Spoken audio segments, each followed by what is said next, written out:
So hello everyone, welcome to my new blog. So अभी मैं clinic पर हूँ और अभी 8 बज रहे हैं। अभी थोड़ी देर बाद मैं अभी घर के लिए निकलूँगा।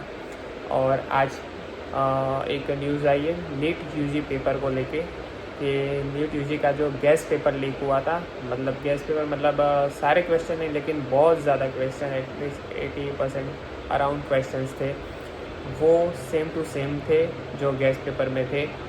और ये भी बहुत होते हैं। तो ये गैस पेपर राजस्थान के झुंझुनू सिकाचूरू साइट पे लीक हुआ था, ऐसा आया है न्यूज़पेपर में भी आज उसके बारे में आया। और हर मतलब इंस्टाग्राम पे फेसबुक पे उसके बारे में न्यूज़ आ रही है। और जो स्टूडेंट्स हैं उनकी भी मतलब दो विचारधारा है, क्योंकि कुछ स्टूडेंट का मानना है कि ये उनके साथ गलत हुआ है क्योंकि उन्होंने अच्छा मतलब स्कोर किया है, मतलब अभी आंसर किया आगे तो उनको पता चल गया होगा कि शायद उनका पेपर अच्छा गया है और उसके हिसाब से उन्होंने कैलकुलेट भी कर लिया होगा कि उनको मेडिकल में एडमिशन मिल जाएगा या जो अपनी मनचाही फील्ड है उसमें एडमिशन मिल जाएगा।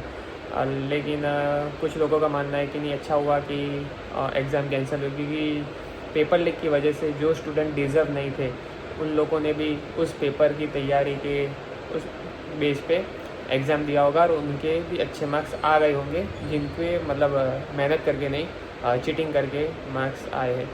तो इस हिसाब से देखने जाओ तो कि कैंसिल हुआ वो एक तरीके से एक अच्छा भी हुआ है, क्योंकि जो कदम उठाती है सरकार वो एक अच्छे के लिए। और गुड अच्छी बात ये भी है कि एनटीए जो नीट की एग्ज़ाम कंडक्ट करती है, नेशनल टेस्ट एजेंसी, उन्होंने ये भी डिक्लेयर किया है कि जब एग्ज़ाम कंडक्ट होगा तो उसके बारे में वेबसाइट पे बता दिया जाएगा। वापस से फॉर्म भरने की कोई ज़रूरत नहीं है, आपकी डायरेक्ट एडमिट कार्ड ही आपको डाउनलोड करना रहेगा और जो आपने जो पहले पेमेंट किया है फॉर्म भरने के लिए, वो आपको जो पेमेंट है वो आप जिस बैंक से गया उस बैंक में आपको वापस मिल जाएगा। और जो नई एग्ज़ाम होगी वो नीट एनटीए खुद अपने आप से करवाएगा, उनके फंड से करवाएगा। उसके लिए दोबारा फ़ीस नहीं लेगा और जो पुरानी फ़ीस है वो आपको रिफ़ंड हो जाएगी। तो ये एक बहुत ही अच्छी बात है, क्योंकि पेपर लीक हुआ है जिन्होंने एग्ज़ाम दिए तो ऑब्वियसली कि उनके मतलब मेहनत करके तो नहीं दी होगी, उन्हें चीटिंग करके दी है। तो अगर सोचो कि वो आगे जाके डॉक्टर बनते तो कैसे डॉक्टर बनते। तो जो भी मतलब हुआ है, मतलब जो कैंसिल किया है वो एक अच्छा ही स्टेप है। तो आपको हौसला नहीं हारना है, अभी भी तैयारी करो। अगर आप जो साफ स्टूडेंट है आप थोड़ी और मेहनत कर लो। अगर जैसे कि 720 में से अगर आपके 700 मार्क्स आ रहे तो आपके पास एक और मौका है पूरे 720 में से 720 लाने का, ठीक है। क्योंकि रिज़ल्ट हमेशा मतलब पेपर इजी होगा तो रिज़ल्ट ही आएगा, पेपर थोड़ा टफ होगा तो तो अभी रिज़ल्ट थोड़ा सा डाउन जा सकता है। तो आपको चिंता नहीं करनी, आपको बस अपनी एनसीईआरटी की बुक पकड़ के तैयारी करनी है, उसकी एक एक लाइन पढ़नी है, उसमें से ही एमसीक्यूज़ आएंगे, उसके बाहर से कुछ नहीं आएगा।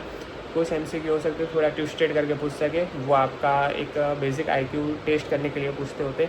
और कई सारे एमसीक्यूज़ की पैटर्न भी होती है, जैसे कि कुछ कॉलम लाइक क्वेश्चंस होते हैं, कुछ स्टेटमेंट रीजनिंग वाले क्वेश्चंस होते हैं। तो ये सब जो क्वेश्चन है उनकी प्रैक्टिस करनी चाहिए। तो ये सब क्वेश्चन क्या हमारी जो परीक्षा लेते हैं कि हम रट्टा ना मारें। अगर आप समझ के तैयारी करोगे, जो एनसीईआरटी की बुक है वो अगर आप समझ के पढ़ोगे तो आपको इस क्वेश्चंस के आंसर आसानी से आ जाएंगे। और आप जिसमें आपको भूल चूक हो रही थी कभी कभी एमसीक्यू सॉल्व होने में, वो ऐसे ही दोबारा नहीं होगी, ठीक है। और है कि आप कितनी भी तैयारी करो लेकिन जो 3 घंटे जो एग्ज़ाम के होते हैं वही मेन होते हैं। तो वहाँ पर आपका दिमाग शांत होना चाहिए, आराम से पेपर लिखो। दोबारा एग्ज़ाम आपको दोबारा मौका दिया है तो फिर से साइन करो। सो ये मेरा मानना है। सो गाइस, ये था मेरा आज का ब्लॉग एंड आई होप मेरा आज का ब्लॉग आप लोगों को अच्छा लगा हो। And please like and subscribe.